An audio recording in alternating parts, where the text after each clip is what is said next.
Okay, we're at about 15 lines down. Second half of the line. That sounds right. The first word of the line, I don't know. Savar Shmuel. First word line is Inish. Image. Inish Karna is the first word. First two words line. Savar Shmuel. Second line in the gray line. Thank you. Okay, so the Gemara says, so yes, let's just a brief review. We had a machlokes yesterday between Rav and Shmuel. The debate was about whether a lekach min hagazlan isle shvacha. If you buy from a thief and you invest in the property, and then the victim comes and collects the property from the naive buyer, does the naive buyer have recourse for his investment on the thief? He does have recourse for the core, the principal of the property. Question is, well, what about the investments? The Gemara asks. So Shmuel is of the opinion that the naive buyer cannot request from the thief to reimburse him for his investments in the property. So the Gemara asks, the Shmuel say that somebody buys from a thief does not have shvach. He doesn't get reimbursed for his investments. But Shmuel says to Rav Chinna bar Shilas, Imlech b'kosav shufra shvacha upera. Okay. Just we'll explain in a moment. But basically, Shmuel told the scribe, get permission and write down that you're accepting responsibility for, among other things, for investments. Meaning that the seller takes responsibility that should the buyer lose the property, the seller will repay the buyer's investment.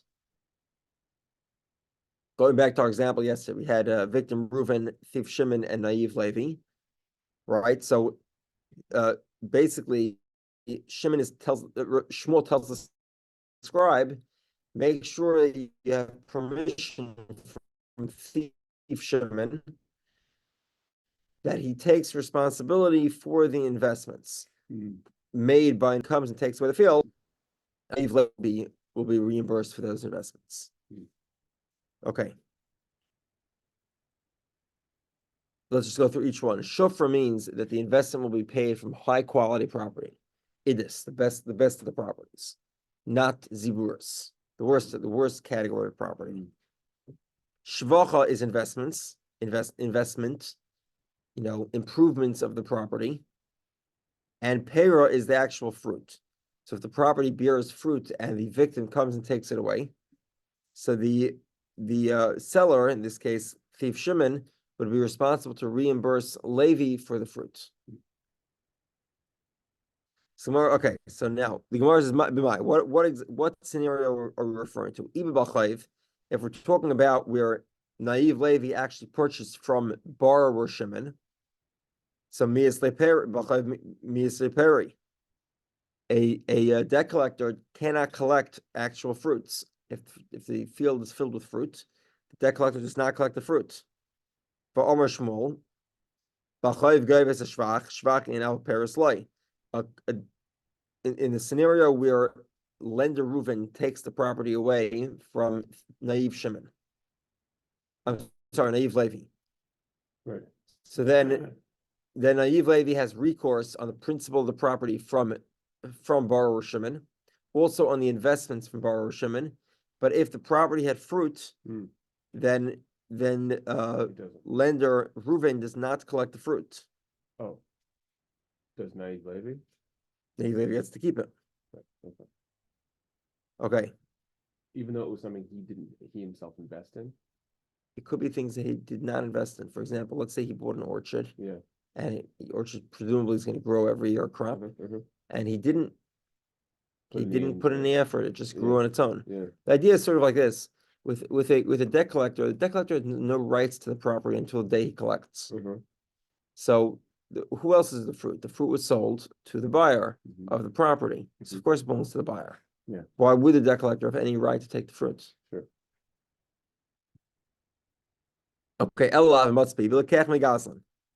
it must be that Shmuel was talking about a guy buying from a thief. The example we gave, naive Levi purchasing from thief Shimon. And yet Shmuel says that should the thief give permission, in other words, should the thief authorize to accept responsibility for the investments, thief Shimon would accept responsibility for the investments made by naive Levi in the property, then he would be obligated to reimburse him. So okay, so now remember, why did Shmuel say you cannot reimburse, the thief is exempt from reimbursing investments? So he explained, because it looks like ribbis. Right? Why is that? Because you look at what happens. Levi gives money to Shimon. Yeah. He gets back money plus more money. Oh.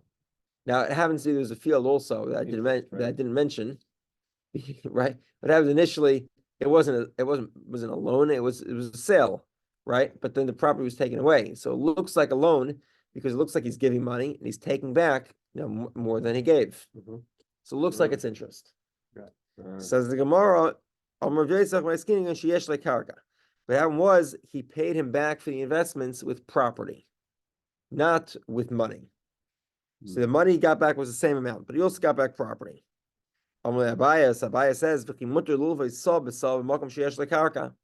okay, so let's explain.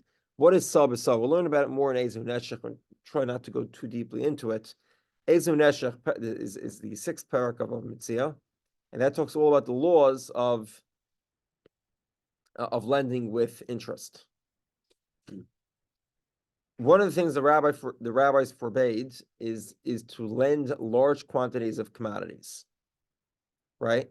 And I don't know if it is like this in the cannabis industry, but the commodities fluctuate in price. There's dramatic fluctuations. So, for example, if a guy, let's say, a guy borrows a bar of silver, right? When he returns it could be that the silver is worth much more or much less. So it looks like this. It looks like this ribbis.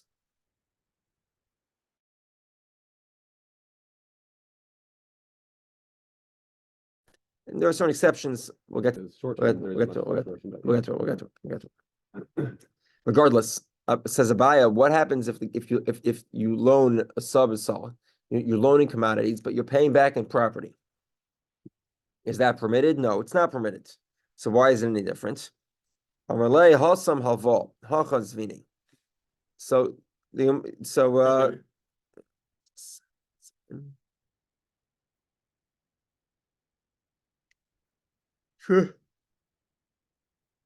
if you said to him, no, there's a fundamental distinction.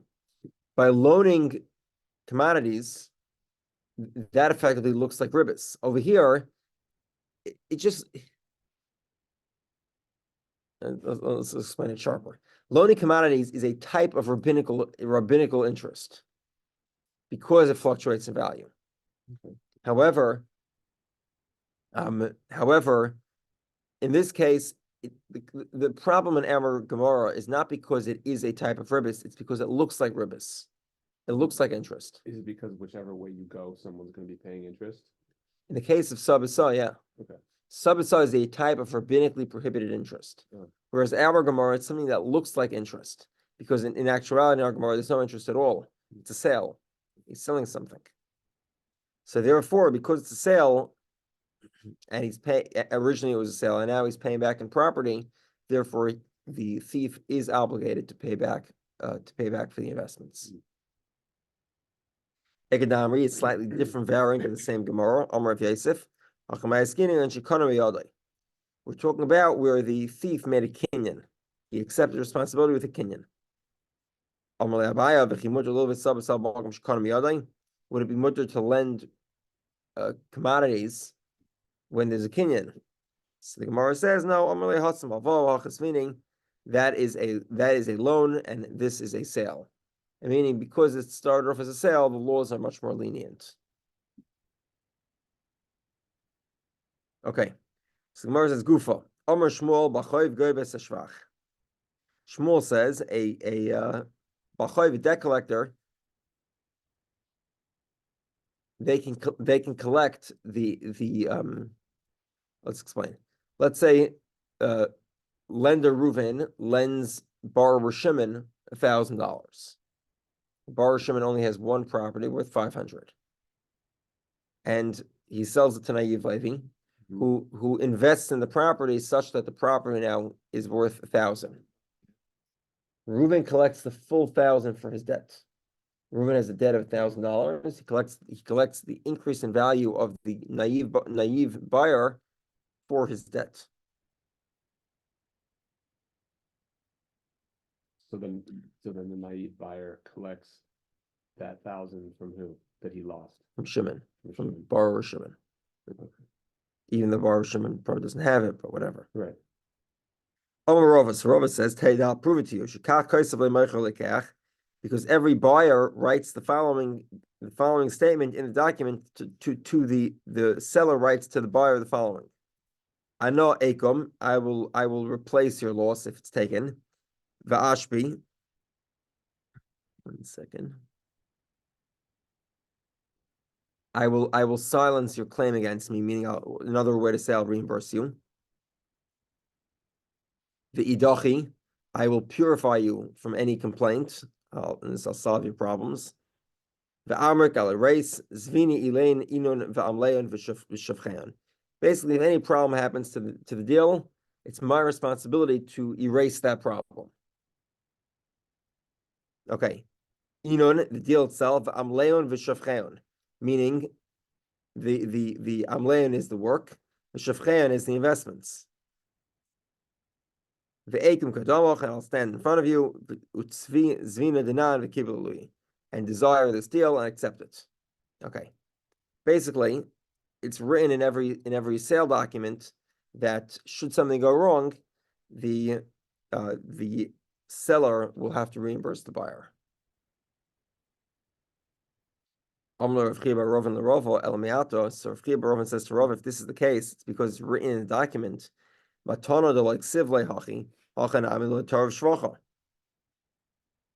Okay, what happens if instead of selling it, Rav is pointing out because the terms of the sale require you to reimburse for the investment. So therefore, the buyer actually doesn't suffer any loss because he must be reimbursed by the seller. What happens by a gift? If the giver gifts the property to the recipient, he doesn't write this whole fancy terminology. And let's say the recipient of the gift puts an investment in the property. Is it the case that the thief cannot take the investment? He said, yeah. He says, so he says it's like incredible. So because I sold it, so that now the thief could now the debt collector can collect the whole thing. But instead of selling it, had I decided to gift it, then the debt collector would only be able to take the principal and not the investments. The creditor would only be authorized to take the principal, not the investment. So he said to him, yeah, Yafa, it's true. He does have the upper hand if he received it as a gift. Amr of Nachman. So Nachman says, there's a mission that the Bryce that supports Shmuel. Hunachavrin, though, has a different interpretation, which would not prove it. The Tanya we learned. A guy sells a field to his friend, and the field is okay. And right now they're taking away the field from him. When they collect the field, when the buyer demands reimbursement from the seller, the reimbursement from the principal is due for all of the seller's property, including the seller's property that was previously sold. However, the investments are only collected from Bnei Chayrin. That's property that the seller currently has. Okay. 1 second.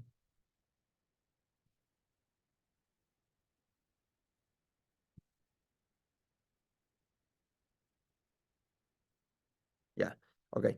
And Rav Nachman is saying that this price is referring to a Baal Chayv, a debt collector, a creditor. And you see from here that a creditor collects in the investment of the property. Like in the scenario we just gave before, property is worth 500, the investment's made it worth 1,000, the debt is 1,000, the creditor takes the whole thing. However, if Huna Chaver and Mukal Milachrin, he said it's not a proof, because he said what we're actually talking about here is Belekach Migazlan. He purchased it from a thief, and he's actually disagreeing with Shmuel. Shmuel says when you buy from a thief, because it looks like ribbits, you do not get shvach, you don't get reimbursed for the investments, and Rav says you do. And Rav Huna explains the brisa to refer to Rav. Tanya Idach, another brisa says, he sold the field to his friend and an increase in value.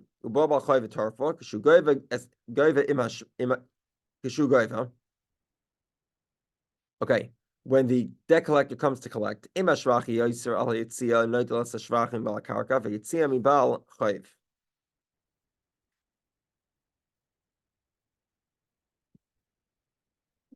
okay, so here's what happens. The guy bought the field for 500. He put $250 of investments, and now it's worth 500. So in this case, we say shvach, the increase in value is greater than the expense. No, 1,000. Yeah.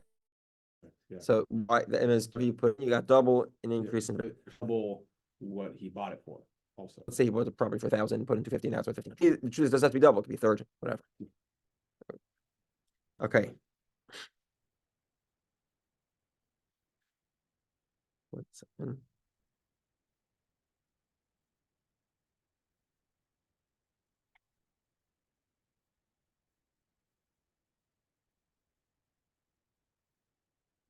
Okay, so what do you do? So the shvach is yoser yitzia. The increase in value is greater than the expense.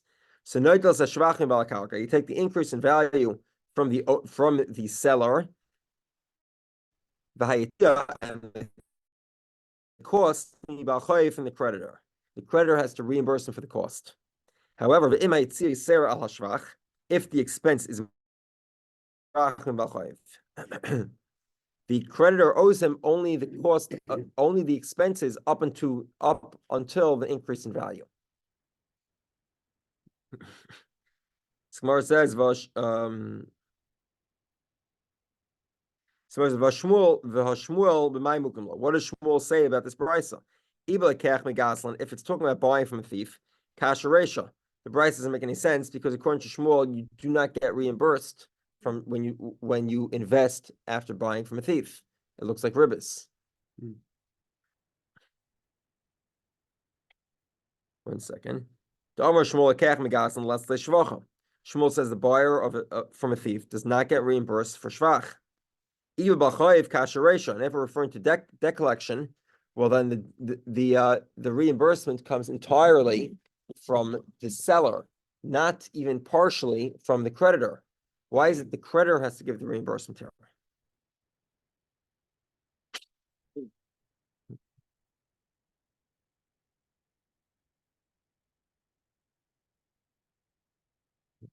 And also, it's difficult to say for. The end of the end of the brisa says that the creditor has to pay for the expenses up until the increase in value. But according to Shmuel, the creditor just takes the whole thing. It's the seller that's responsible for reimbursement. We're talking about where you bought from a thief. And we can go with the answers we gave previously. Meaning when you buy from a thief, even though Shmuel says you typically don't get reimbursed for investments, but Shmuel would agree that if you're getting reimbursed with property, or if the seller made a kinyan to obligate himself in reimbursing for investments, then you could get reimbursed. So it's one of those scenarios. Another possibility is we're talking about a creditor, and it's not difficult. Okay, what's shvach hamagia l'ksafim? Shvach hamagia l'ksafim is benefit that's easy to harvest, meaning the field is basically near harvest when it's purchased. When it was confiscated by the creditor. Yeah, okay. Okay. 1 second.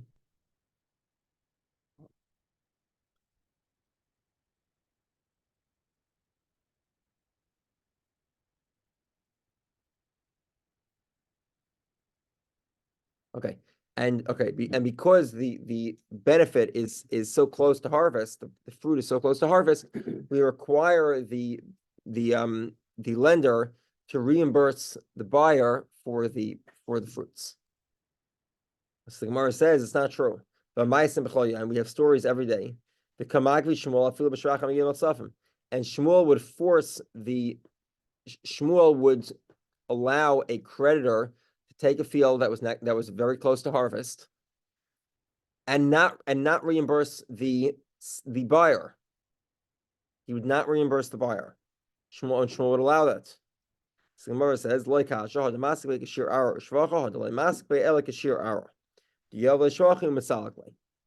okay, so Gemara says a different distinction here. Like we said before, we started off the story, right? It was $1,000 loan. The property was worth $500. He invested $250, and it increased in value an additional $250. In that case, he could take the whole thing because he's owed $1,000. And what happens if the same story, but instead of borrowing $1,000, he borrowed $1,250?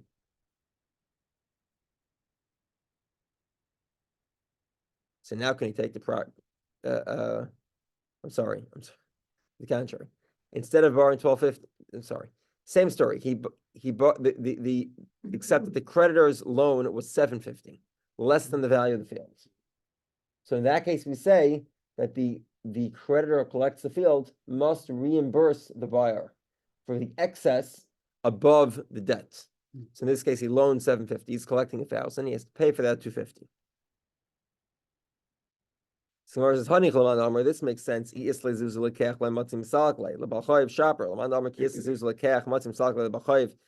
Okay, name ilu havli zuzi have miselecta mikula ara hash lesses zuzi have the garva the araba shir shafchoi. Okay, let's explain this. So we have a general debate. Let's go to regular scenario. Reuven lends money to Shimon. Shimon sells the field to Levi. Okay, now Reuven comes to collect the field from Levi. So let's explain. If Shimon had money, Reuven would not collect fields. He would collect cash, right? Even if Reuven wants to collect the field, it's not up to him. If Shimon has money, he can always repay the loan, and he would not have to. He has the ability to refuse to pay Reuven property. He can pay him with cash first. Is such a right extended to the buyer Levi? Does Levi have that authority? So it's a debate. According to one opinion, Levi could say, you know what, I'd like to keep the property, I'll pay you cash. According to the other version, Levi could say no. Reuven could say no, I don't care, I want the property, and you have no right to pay me cash. You're not the borrower. Shimon was, you owe me property, and I want property. So Gemara says like this: if the creditor has a right to demand property, so then, okay, I understand why he could take the property and reimburse buyer Levi for the increase in value. However, if the law is that Levi does have the right to tell Reuven, I'm going to pay you instead of taking away the field, Levi should also have the right to say, look, the field is worth more than your loan. I'd like you to leave behind a piece of the field. Don't take the whole field. Just take 3/4 of it. So and that the Gemara implies that Levi would not be able to do that. The Gemara says, why not? So the Gemara says, in the case where Reuven specifies that he wants a specific field to collect, should Shimon not be able to come up with the money, should the borrower Shimon not be able to come up with the money, the law is that that Levi would not have the right to push him off with money. He'd have to give him the property, and that was a scenario. That's why Levi has to give the property, and Reuven gives a refund for the excess above the loan value. So if he takes $1,000 property for $750 loan, the $250 there will have to be refunded from Ruvain, the lender, to Levi, the buyer.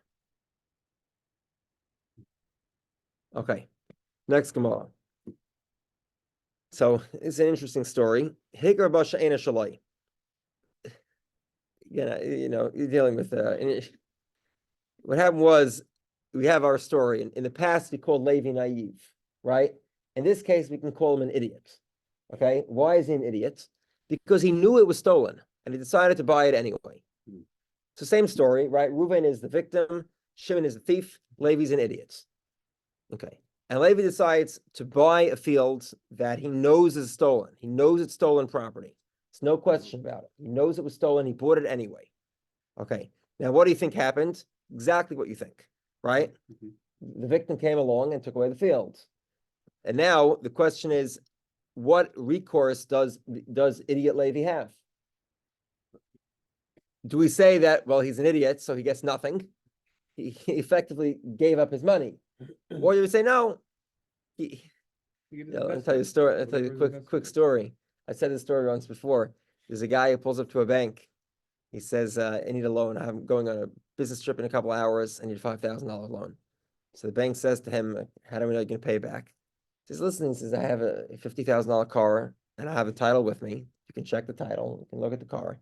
And if it's my car, I'm going to give it to you as collateral. So he pulls out the title. They look at the thing. The car is actually his. They confirm it. They check the VIN. They say, okay, fine. They give him a loan, charge him a high rate of interest, and they take the car and they park it in the company garage. Comes back 2 weeks later, and he says, okay, I'd like my car back. They say, okay, it's $5,000 plus interest, $26 for 2 weeks. So they say, okay, fine. He pays $26. So they say, by the way, we looked up your social security number. We found that you're a millionaire. It's like, why do you need a $5,000 loan? So he says, where else can you get parking for a luxury car for $26? This is a joke, but it's not funny. This is the story of Levi. Levi actually wasn't looking to buy the property. He was looking for a safe way to store his money. So maybe Levi wasn't such an idiot after all. I don't know, well, maybe he's an idiot for trusting a thief to watch his money, but that was sort of the idea. And the two possibilities that I mentioned, this is a debate between Rav and Shmuel. Okay, Rav, so Rav says, he gets reimbursed for the principal, but not for the investments. He's crazy for making investments, obviously, and the principal we allow him to get. Shmuel says you don't even get reimbursed for the principal; it's a gift. But Mike and Miflegi, what's the debate? Rav says this is just a way for him to watch his money. He sort of bought the field, even though he knew that the victim is going to come back and collect it in the near future. Okay, so let him say, so let him tell the thief he wants him to watch his money. So Gemara said, the thief is not going to want to watch his money. So this is sort of a tricky way to get the thief to watch your money. Shmuel says, well, the guy understands that the victim is going to come at some point, and therefore the money is a gift. Let him give it as a gift. The guy will be embarrassed to receive the gift. They already have this debate. What's a similar debate that they have? A guy gives kedushin to his sister. Obviously, we know kedushin, you cannot marry your sister. And therefore, you can't give kedushin to your sister. Rav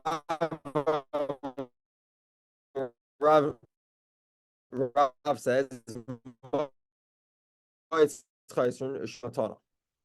says the money goes back. Shmuel says the money is a gift.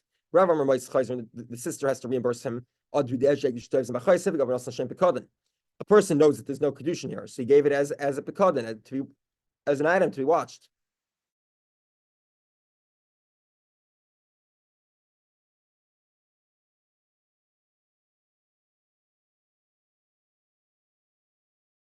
So then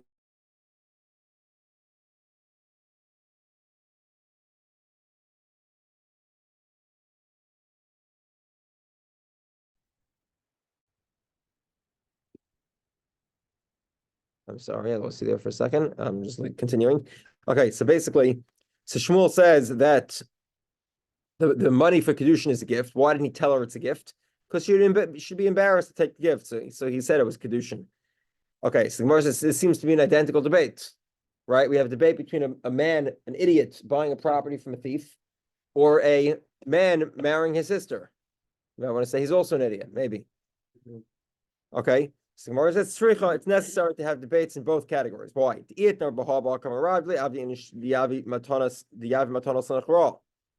In the case of buying from a thief, that's why Rav says it's not a gift. Why? Because you don't give gifts to a stranger who's a thief. However, but to your sister that you do give gifts, maybe he'd agree to Shmuel and he'd say, yeah, you give your sister, maybe you meant to give it as a gift. Shmuel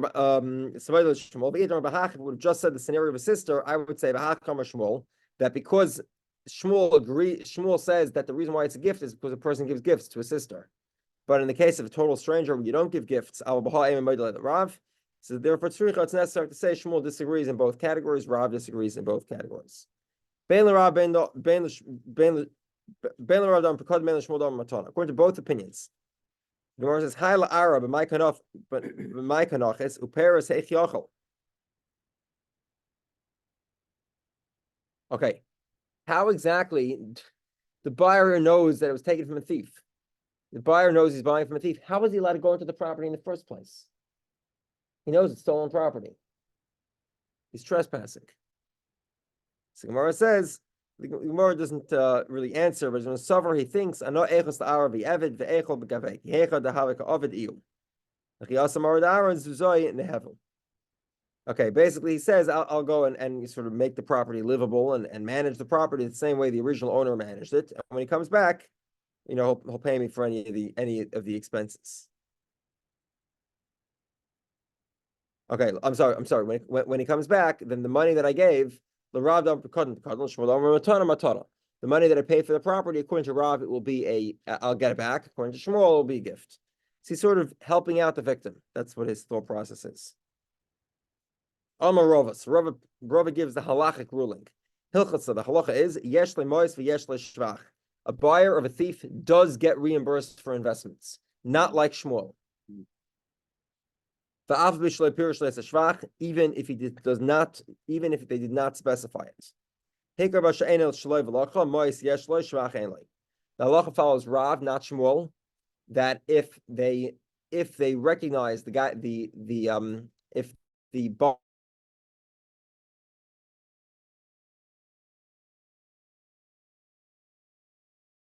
opinion of Rav. Okay. Important to note here that generally speaking, when it comes to laws of finance, the halacha follows Shmuel. Shmuel was an expert in financial law, and typically the halacha follows Shmuel. These are exceptions to the general rule, where we do not pass like Shmuel. And that's specifically one of the reasons why the Gemara actually has to tell you that. Because if the Gemara wouldn't tell you, we would say halacha ki Shmuel b'dinei. Financial law, the halacha typically follows Shmuel. Okay, moreover, let's continue.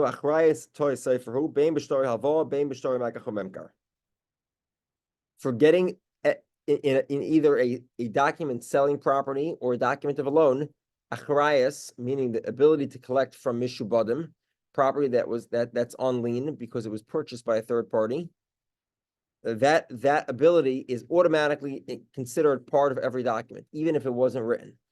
The reason is we say it was a mistake that it wasn't written. It was an error. It was an error of the scribe. Okay. What time is it? 6:53. Okay, we'll start the next Gemara. We have an interesting situation here. What happens? There was a victim Reuven, there was a thief Shimon, and there was a buyer, Levi. Okay, what happens here? Levi buys from the thief, and then the thief buys back the property from Reuven, the victim. So the thief actually negotiates a deal with the victim. And now we have a major problem. The thief says, well, yeah, I negotiated a deal for myself. The property that I sold you, Levi, Shimon says to Levi, I sold you a property, but that was a stolen property. Now it's actually mine, I got to keep it. And or the other argument that potentially is, no. When Shimon sold the property to Levi, what did he sell him? He sold him anything that he would ever have in the property. So if he purchases the property at a later point, the property automatically goes to Levi. So let's see. Shmuel Rav. Shmuel is the following question for Rav. The thief buys it from the victim. What's the story? So Rav says, what did the thief sell the buyer? Any merit in the property that he would ever have. And therefore, because he purchased the property at a later point in time, it gets handed over to the buyer. My time, what's the reason? He knows why is he buying it if he knows it's going to the buyer? So there's a debate here. Marzutra says, he doesn't want people to call him a thief. So he wants to, so he wants to sort of reimburse the buyer and cover over his thievery. He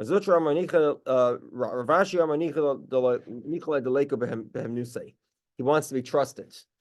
So he knows that if the victim takes it away from the buyer, nobody's going to trust him anymore. So therefore, he negotiates with the victim a settlement so he can settle with the buyer.